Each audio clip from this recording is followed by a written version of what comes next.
Today is our final session of the Karma Demystified series, 11th session. So today we are going to do a complete overview. So please give me all your attention. We are going to do an end-to-end review of the karma. This is what we are going to do today. So let's get started. So what we are covering today, we are going to do a sequential recap of the entire 10 lessons we have completed. We are going to connect the concepts into one clear framework because we saw them individually.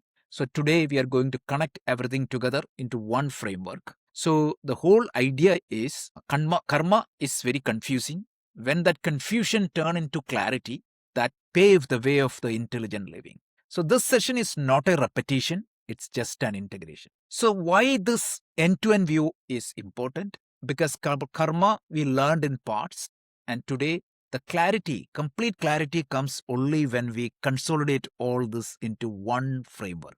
The goal is practical wisdom and not theory alone. So with that, we can get started. So the journey, right? What we covered so far, if I put that into 4 buckets, what is karma, the type of karma and its classifications. And then we talked about karma phala, karmic influences, the effort of prayer and karma yoga. And today, and also we saw how to live intelligently with the knowledge of karma. So what is karma? We have seen that the karma has 2 dimensions. The first dimension of karma is it's a kriya. Whatever you do, an action, it need not be a physical action. We have seen that it could be a thought, or it could be a word, or it could be a deed. This is the scope of karma. And then karma also means it is not just limiting itself with the action alone. Karma also consists of the unseen impact of that action. See, the visible impact, you get it. But karma covers that unseen impact of the action. So that karmic consequences, it could be a debit or it could be a credit. So please keep this always in mind. Whenever we hear the word karma, it could be used as a kriya or an action, or it could be used as a karmic impact, the unseen impact of the karma. And we have seen that every deliberate action enters into that lawful order. It will give an unseen impact. So karma is both what we do and what we are doing leaves behind. This is a very good definition. Karma is both what we do and what we live, meaning what our doing leaves behind. This is the total scope of karma. That is the first point. Then we talked about a few common myths. We have seen that karma is not a punishment from God. It is not a fatalism. This is everything is fixed. That is not what karma is talking. This is one of the most misunderstood point in karma. A lot of people take karma as fatalism. And we have gone through one shloka of the Bhagavad Gita, which people often quote to show that this is fatalism. And we have seen that in a step-by-step manner, proving that this is not a fatalism at all. And karma is not an instant reward or pain, because some people say that, okay, I'm doing only good deeds, but I'm not getting the results. I'm not getting the result proportional to what we are doing. Please understand that this is not an instant reward or pain.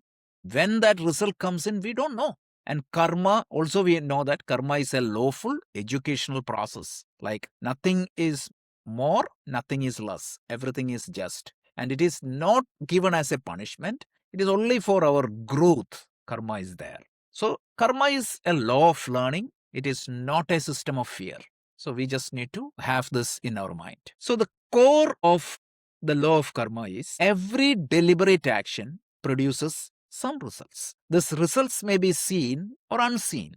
We have seen the Sanskrit terminologies also, Drishta Phala and Adrishta Phala. And this karma operates within the Dharma and Ishvara's order. So the karma phala, or how the karma works, is not random. It is based upon the natural law of the universe. It is within the natural order of the universe. And that natural order of the universe, we call it as Ishvara. And karma is within that law. So that is, we need to understand. And this law, we have seen that it is precise, it is impartial, and it is intelligent. So karma is the cosmic, moral, psychological order within Dharma. Because Dharma, according to Dharma, if I do some good things, I'll have punya. If I do some wrong thing against Dharma, good and bad, is determined based upon the conformity with the dharma. If my actions are aligned with dharma, I will earn punya. If my actions are not aligned with dharma, it earn papa. That's how punya and papa comes in. It is not the original sin we are talking here. So this is the law of karma, core principle. And we have classified karma by purpose, then by dharma, and by orientation, and by mental attitude. We classified karma in 4 different ways. And karma can be looked at from multiple angles. So we have seen this in detail. So quickly we will see. The first classification we did was karma by purpose. The 5 scriptural types. We have seen what is nitya karma. Nitya karma means daily duties. Naimitya karma, occasional duty. Kamya karma, desire-driven actions. Nishittha karma, prohibited actions. Prayaschitta karma, corrective or purificatory action. These are the 5 categories we have seen. These 5 categories covers major purpose behind all the actions. Every action, whatever we do, it can be put into one of these buckets. So this is one classification of karma. The second classification we saw was karma based on dharma. Niyata karma versus aniyata karma. Niyata karma means it is must do the duty, meaning you have to do. It is a duty. It is, you cannot, meaning it is mandatory duties. Taking care of my family, taking care of my health. This is niyata karma. This is obligatory duties. Then aniyata karma is not mandatory. They are optional, non-essential actions. So this is based on dharma. So dharma helps us to prioritize wisely, because we have to always give priority to niyata karma, because that is absolutely mandatory. Not everything is urgent, and meaning not everything is urgent. So that is very important. So you have to prioritize the karma, and dharma brings order to action. So again, dharma is the compass that we uses to guide our action. So niyata, aniyata. The third categorization was based on the orientation, Vaidika and Laukika. Vaidika karma means the religious actions, the puja, the rituals, and everything prescribed by Veda or any scripture for that matter. Laukika karma means everyday worldly actions. Both can be done dharmically or adharmically. Even religious action can be done adharmically. Even Laukika karma can be done dharmically. So the attitude determines the spiritual value, not the religious orientation. So this is very clear.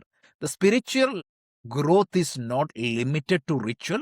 Daily life is also a field of karma, nothing less. And we will see this in the 3rd chapter of the Bhagavad. And then the next category, the 4th category, was karmas based upon the mental attitude. So depending upon the mental attitude of the performer, the karmas can be divided into 3. Swatika karma, Rajasiya karma, Tamasiya karma. Swatika karma means you do with clarity, balance, and non-binding attitude. Rajasiya karma, we have seen that you do with agitation, ego, desire-driven action. And Tamasiya karma means delusion, negligence. It is harmful action. So this is another category. So the action, the performer's mood of mind also can be a means of classifying the karmas. So the quality of the doer's mind shapes the quality of what doing. This is an important principle. So these are the 4 categories of karma. How did we classify? We spent one day for each one of these things. And then we saw that even if you do karma, the success is not entirely dependent upon your action alone. There are 5 factors that determines the success of an action. Adrishtanam. Adrishtanam means it is the field or infrastructure or the situation, everything. That is adrishtanam. Karta means the doer. Karanam means the instruments. Cheshta means the effort. Daivam is the unknown factor. X factor. Even if you put every other 4, if that X factor is not aligned, this will not be successful. And this outcome of the karma is dependent upon multiple factors, not effort alone. The effort is only one. You have to understand this. And you need to plan for everything. You need to have the base or the infrastructure. You need to have, the doer has to be have the proper mindset. Then karanam, you have to have the appropriate instruments, and you have to put hard work into what you're doing, and along with that, you need a little bit of grace, then the karma will be successful. So when you do not get that expected results, understand, in spite of putting all the hard work, understand that my action or my effort is just one factor. This is very important to know in the law of karma. Why this is important? It prevents arrogance, because when you're successful, you think that, okay, I am doing it. No, all the other four also aligned. Prevents collapse, and it will help you to sustain the effort, and it will help you to recognize that unseen X factor role in the success of karma. So maturity means effort with humility, understanding that there are multiple factors contribute to the success, and my effort is only one, or I am only one of that. And then we have seen that every action has two results. Drishta Phala, visible, immediate. Immediate means it may not be immediately. In this lifetime, you'll see, that's all. Adrishta Phala, unseen or the deferred result. You may see this time, but not directly, but indirectly. But sometimes it could be next life. So both arises from the deliberate actions, karma, and Adrishta becomes the future karmic influence. So the whole idea here is every karma leaves a visible effect and an invisible imprint, which will come back later point of time. This understanding is very important. And then we saw what is punyam. Dharmic action will generate the adrishta of punyam, and adharmic actions will generate papam, like the adrishta of papam, which is karmic debit. And then these are forms of adrishta phala, and then later this may manifest as favorable or unfavorable situation. So punyam and papam are nothing but karmic credits and debits in the unseen order. And recognizing this itself is a big thing. And this timing of the karma phala, we already mentioned about this. Some results are very immediate and some are delayed in this life or even sometimes in the next life. Some of these results may fructify even after this life. So the karma phala is governed, the timing of the karma phala, when the karma phala is going to materialize, it is governed by Ishvara's order. So delayed doesn't mean that denied. Karma ripes its own time, appropriate time, according to the law of nature, according to the Ishvara's karma, Ishvara's order. Then we saw the threefold karmic structure. He said Sanchita karma, Prarabdha karma, Agami karma. Sanchita karma means it is the accumulated pool. We said like the cloud storage as an example, simple example. Accumulated karma, total karmic store is Sanchita karma. Prarabdha karma means what is fructified karma for this life. Because I take this life because a subset of the Sanchita karma will be taken out and it will fructify this year, this life. That is called Prarabdha karma.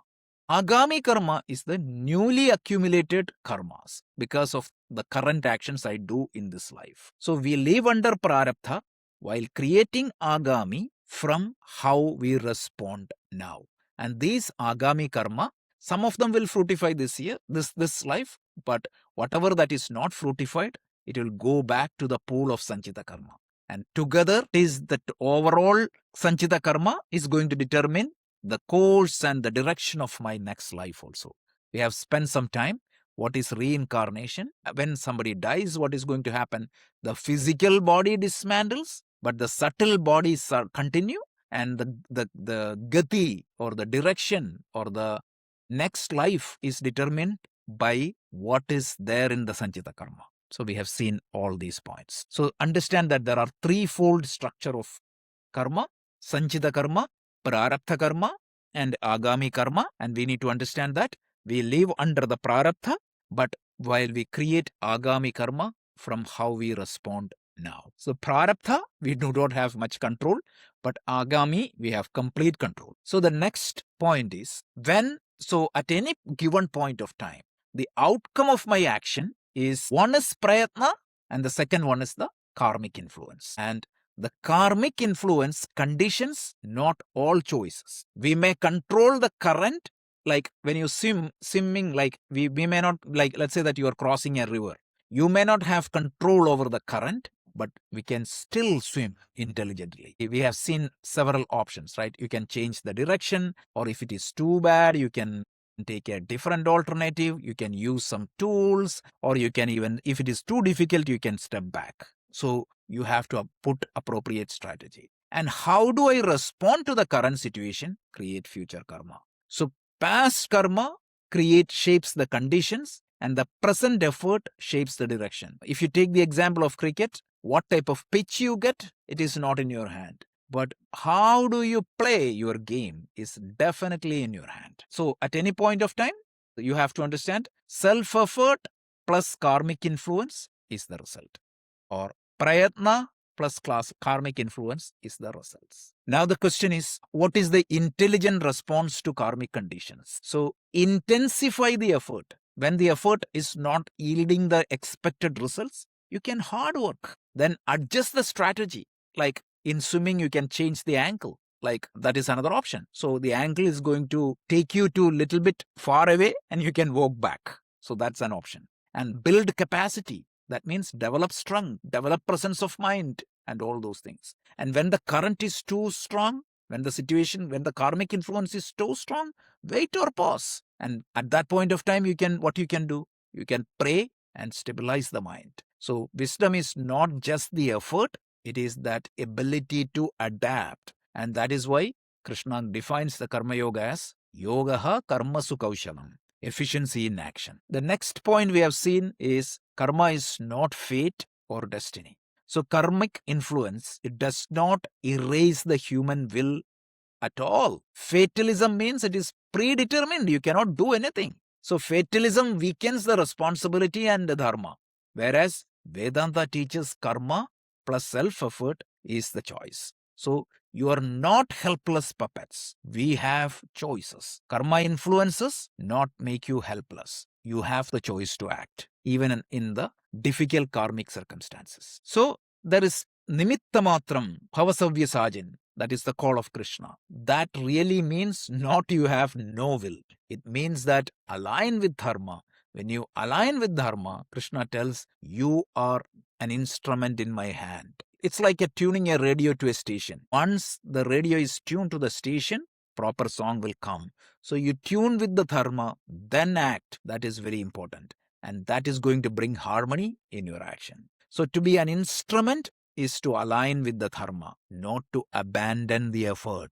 Underline that. A lot of people use this as an excuse to abandon their duty. Krishna never said that. And that is not aligning with the theme of the Bhagavad Gita at all. So you can easily understand that. That is misinterpretation. Then prayer. Prayer in the karma framework plays a big role because prayer itself is also a karma. It can be vachikam karma, manasam karma, kaikam karma. Like it can be a mental prayer, or it can be a recitation, or it can be like a puja where you use all the instruments. And this prayer gives immediate benefit, psychological effect. It will make you calm and it will give you clarity. And it will reduce the agitation and improve response. And above all, the prayer invokes grace. It does not replace the effort, but it invokes grace. And with that grace, your effort will be more fruitful. So prayer stabilizes the mind and supports the intelligent action. So always pray. Never forget to pray. Prayer is such a powerful. And then we came to the topic of Karma Yoga. So Karma Yoga is doing the right thing with the right attitude. Proper action, we have spent a lot of time on this last week.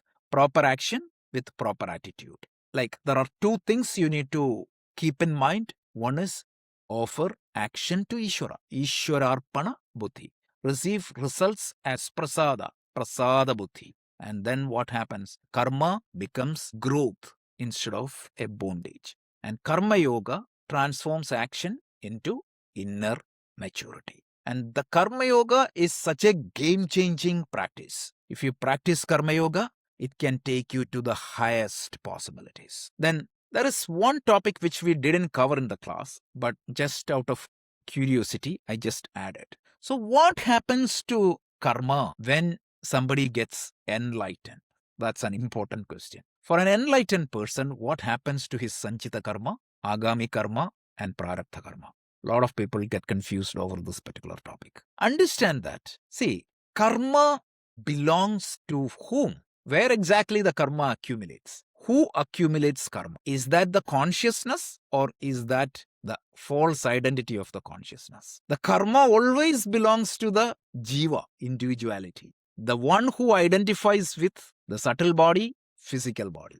That's it. And where exactly this karma accumulates? It's only in the subtle body. So self-knowledge. When somebody gets self-knowledge, what happens? He renounces his identity with the body and the mind. Instead of seeing the body and mind as me, he will see that body and mind as a tool I'm using for this time, for this space. Isn't it? Let's say that I accumulated a lot of wealth in the dream. The moment I realize that this is a dream, what is the value of that money? It's gone.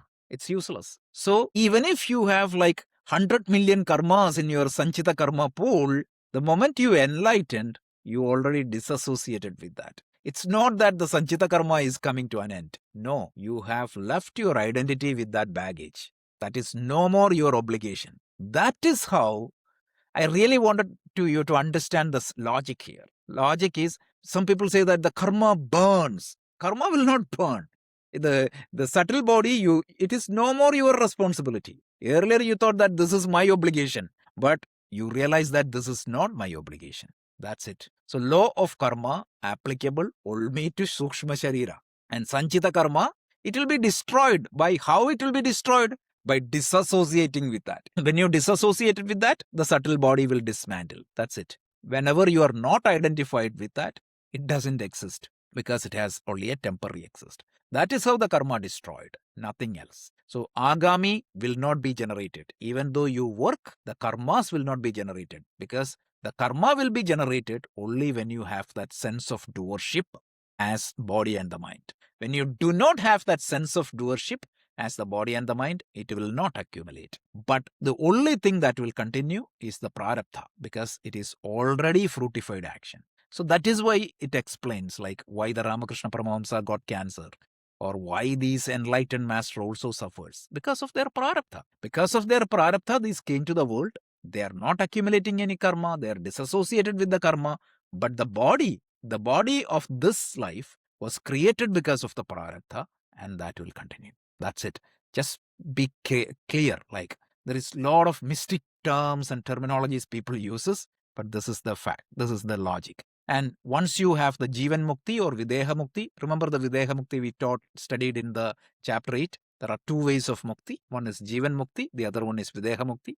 Whatever path you take on the Mukti, what happened? See, there is no more rebirth. The Sukshma Sharira is gone, the Sthula Sharira is gone, and thereafterwards, no karmic influence. So karma binds only as long as the doership binds. When you get out of that doership, and even while you have doership, you can use karma yoga not to bind. And till when you get moksha, you don't need to be like, whatever you do, it will be aligned with dharma and you don't need to worry. This was a question I received, so thought of putting that also as part of the presentation. That's an important topic. So now, how to live intelligently daily? So pause. We have seen a few takeaways. One is pause before reacting. Second thing is always check dharma. Am I doing something aligned with dharma or am I doing against dharma? Act with full effort and clarity.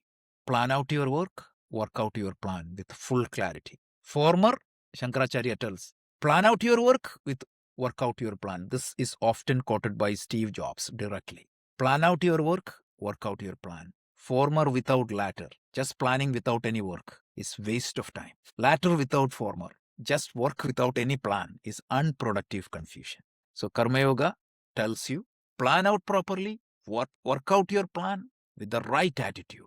That is going to give you best results. And put every effort in your action. Put every effort. And then whatever comes after that, accept with maturity and grace. And learn, refine, and move forward. This is the mantra of success. Right living is karma, underlying is the action. Look at this. What a progressive way of life. This is what is Gita. This is what is Sanatana Dharma teaches. We all should be proud of this culture and such a teaching given to us. No management or neuropsychological theory can break this. This is exactly aligned with everything we do in the modern world. Okay. So finally, common mistakes to avoid.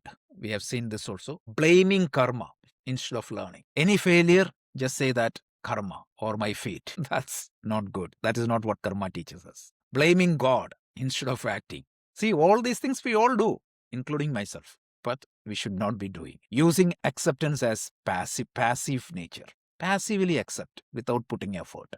That's not good. Then ignoring dharma while chasing results. Shortcuts, it's not good. Calling helplessness and laziness as spirituality. It also happens. That is not advisable. So, misunderstood karma is weakness, but understood karma strengthens the life. Misunderstood karma is weakness, but understood karma strengthens the life. This is very important. So, the big takeaways karma is the law of growth, not its a fear. Past karma shapes the condition. Present choices shapes the future. Karma yoga gives freedom in action. And finally, self-knowledge gives freedom from bondage. Understand the difference. Karma yoga gives freedom in action. From what? From the worries and anxieties. From depression, karma yoga gives freedom. Whereas self-knowledge gives freedom from bondage. So karma explains life. This is a very good quote. Karma explains the life, why things are happening the way it is happening. Why? Then yoga, what happens? Refines the life, how I should act. And self-knowledge frees the life. Not my quote, Shankaracharya. All comes from him. Karma explains the life. Yoga refines the life. Self-knowledge frees life. This is the mantra. So this is what the essence of the karma we have seen. And one more thing. So what the request is, we try to demystify karma as much as possible. We try to put logic wherever possible. And we meaning, so now it's very important we live it. Theoretical study will not just make you happy, but it will not change any life situation. So continue Karma Yoga and Vedantic living. Practice awareness of dharma and effort, the role of self-effort, the role of karma, and role of acceptance. Share, reflect, and revisit these sessions because it is going to help you. So clarity is the beginning. Living is the real transformation. I wanted to close that with that. Clarity is the beginning. So I hope we all have some clarity, and living is the real transformation. So with that, any questions or comments? Once it is done, I have a takeaway for, meaning I have like a summary stuff for you. You can take, you can listen, and you can get the essence of karma. We will use the last 5 minutes for that. But before that, let's see any questions. Rajesh? Please. Yeah, Rajesh, you talked about realized person. What about an avatar? When they come in, do they even have a prarabdha karma or even agami karma? No, actually, the avatara is not coming because of the karmic influence. Right. The word avatara means avatara comes out of will, Ishvara's will. So Krishna comes because he had a karmic bondage. No, Krishna comes because the fourth chapter we will see. Yada yada hi dharmasya glanir bhavadi bharata. Apyuthanam adharmasya tadatmanam sajamyaham. Paritran, if it goes completely out of order, which cannot be, or usually the system corrects itself. Like when some deviation comes in, it adjusts itself. But when maybe account of the growth, maybe unaccounted circumstances, maybe by the wrongdoing or under any situation, if the system completely goes out of the equilibrium, which cannot be rectified with ordinary people, that time what happens? The Ishvara manifest. Don't think that he comes here to kill people. It is just to restore that stability of the universe. He comes, he may, when I'm using a word he, that doesn't mean that he is not she. He or she, whatever it is, it will come, it will restore that, sometimes silently disappear. We may or may not even recognize that. And that is Avatara. And Avatara is not controlled by the karmic influence. The suffering or the life that they go through is just something of their own choice. It's their own choice. It's absolutely their own choice. Who is avatar? Avatara means what? Came down. The one who came down. The one who resides in a higher plane, the Ishvara of the universe, the governing power of the universe, he or she comes down out of will. That is what is avatara. Avatara means came down. Uthana, avatara. The apithana means you go up. The other one is coming down. So the one who resides in a higher state, a higher level, he or she comes down to our level to help us. Ishvara. Who comes in? Ishvara. But Rajesh, the prarabdha is always there because there is a jiva element in the avatara which is coming in, right? So that way the situation, that is why the situation keeps presenting, but then, I mean, it doesn't attach itself, but then the situation is still predetermined, right? There is no prarabdha for Ishvara. So Ishvara, absolutely no prarabdha, no karma. It's their choice. Let's say that Krishna went through the suffering. If you really look at life of Krishna, he went through a lot of suffering. Yes. It may be due yes. to others' prarabdha, because whenever he comes down, he has to relate with a lot of people. He has to interact with the people, and he will play according to the prarabdha of the other people. But Of the other people, okay. he or she is not bound by any prarabdha. Yeah, there's no, thanks. Excellent questions. Rajesh Deva here. In that case, like why Avatara has to end the life? So why Avatara has to come to the life? Why don't he just from the heaven just do a magic wand and solve the problem, right? Yeah, that's one thing. But even if come to the real life, right? So why it needs to go through, say, Krishna born, and it's kind of like after certain rectification is done, it's like ending that life. So if there is a karma is not there, why that is happening? Yeah, so the two reasons why Avatara comes to the world. Sometimes these avatars becomes the role model for the universe. In the 3rd chapter, Krishna tells, like, whatever I do, why I do certain things is I wanted to set up a model for the universe. I do for the benefit of, and people will get inspired by that. That is one thing. Second thing is that, like, the avatars always comes for teaching. So in the 4th chapter, opening Krishna, the 4th chapter is the chapter of the Bhagavad Gita where we talk a lot about the avatara.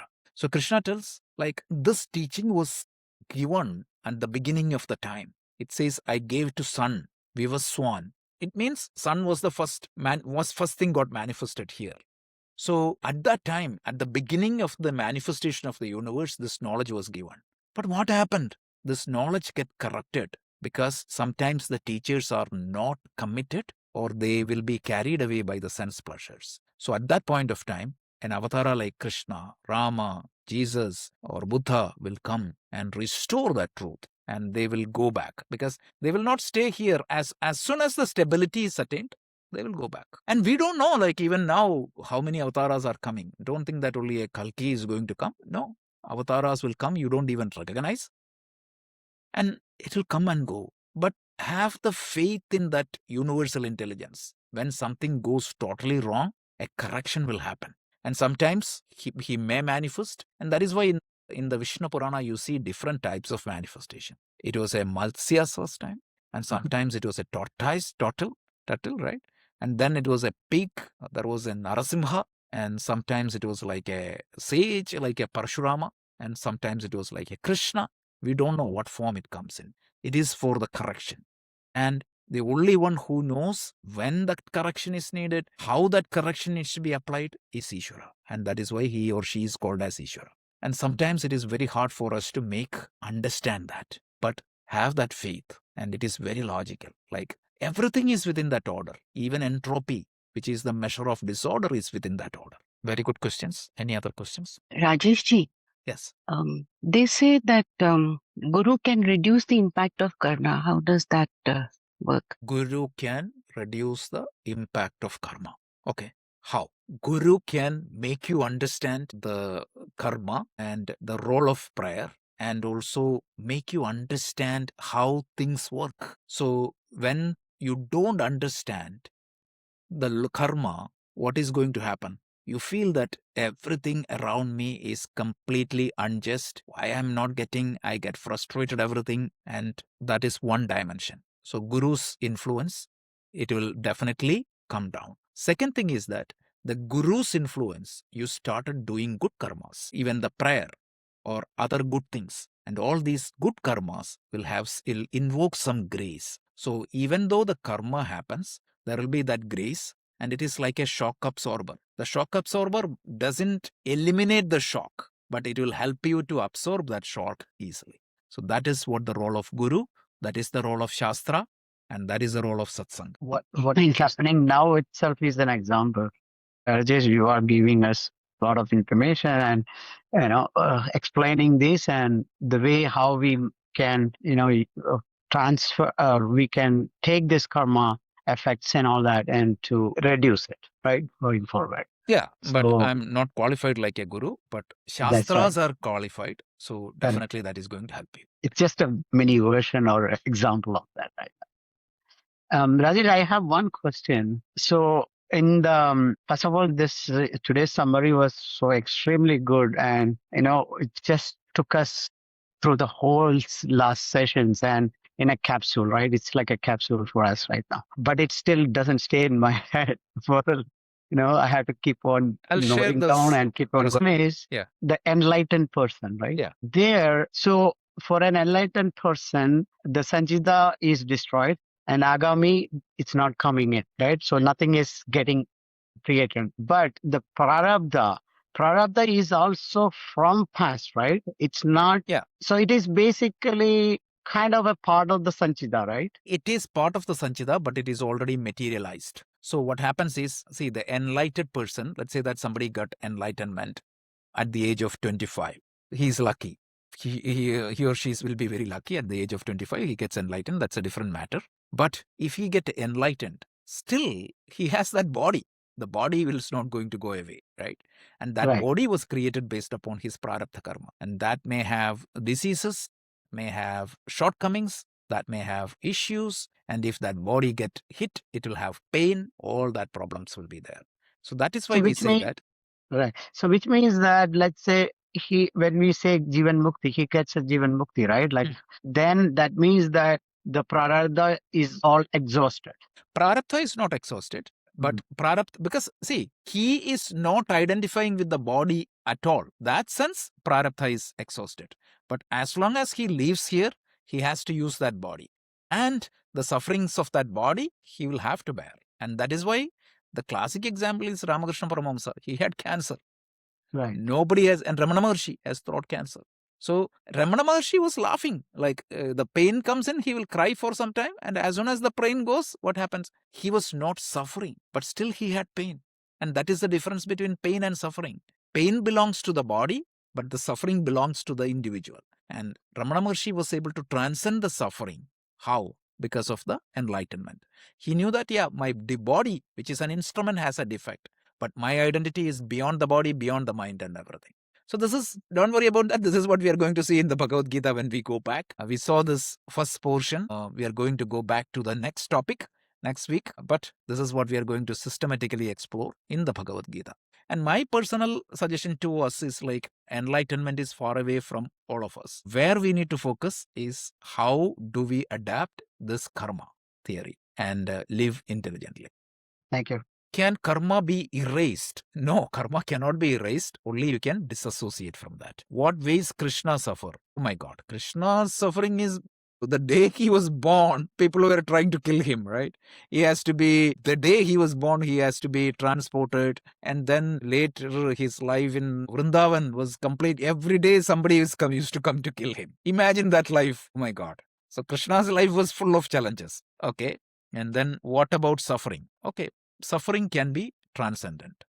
I already explained that. Pain is inevitable, but suffering is optional.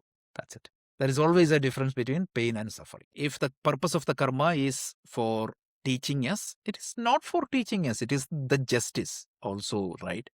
And how can we learn if it happens over the many births? We can't remember. Okay, that's a good point. The whole idea is when my effort, the previous class we talked about, 2 classes before, we talked about this, right? Whenever my effort is not yielding the results proportional to my act, I know that there is a karmic influence. So instead of getting disappointed, I have to re-strategize my actions. I need to understand There is something is influencing me, and there is a choice for me, and practice karma yoga. So when I practice karma yoga, what happens? Every effort I put in the world outside becomes a prayer. The life itself become a prayer. That is the beauty of the. Any other questions? We are going to see karma yoga in detail, like from chapters. We are coming back to Bhagavad Gita. We are going to resume shloka 26. As soon as we hit 38 to 50, it's karma yoga. We are going to go to karma yoga in detail, and then in chapter 3 we are going to see karma yoga in detail. The whole chapter is karma. Any other questions or comments? If not, I'll give you 4 stanzas in English. If you remember, that captures the whole essence of karma yoga we taught. It took 3-4 weeks for us to come with that, and we recorded, meaning we created a song also out of it, which I'll play, but we will release that very soon. So can you see the screen? This is the essence. So I'll read it, I'll share it, right? So what it tells is, every thought is a seed in the field of time. Every thought, every word leaves a trace in the heart and the mind. Nothing is lost in the vast of divine order. Each step returns as a teacher, not as a dogma. So here the chorus is, act, I offer, I learn, I rise, in Dharma's light, my spirit flies. So this is the law of karma. Now the second stanza is going to talk about the path. Sometimes the road is smooth. Sometimes the current is strong. Sometimes we do all things right, yet things still go wrong. Seen and unseen fruits ripen in their own season. Life is not cruel. It moves by a deeper reason. And so I act, I offer, I learn, I rise with steady heart and open eyes. Now, the third portion of this is intelligent response. So what comes to me may not be mine to command, but how do I respond is still held in my hand. I can pause, I can pray, I can change my direction. I can walk with effort, wisdom, and reflection. And so I act, I offer to thee, I learn, I rise. I choose with care what is the right action for me, right? And choose with the light, with the knowledge. And finally, karma yoga.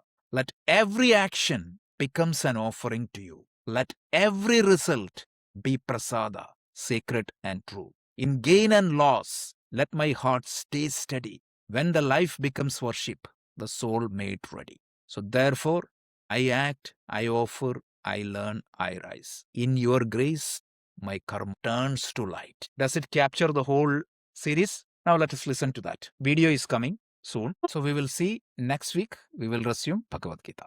So those who joined for Karma series, please come to Bhagavad Gita. We will continue we'll discuss Bhagavad Gita chapter 2. Thank you.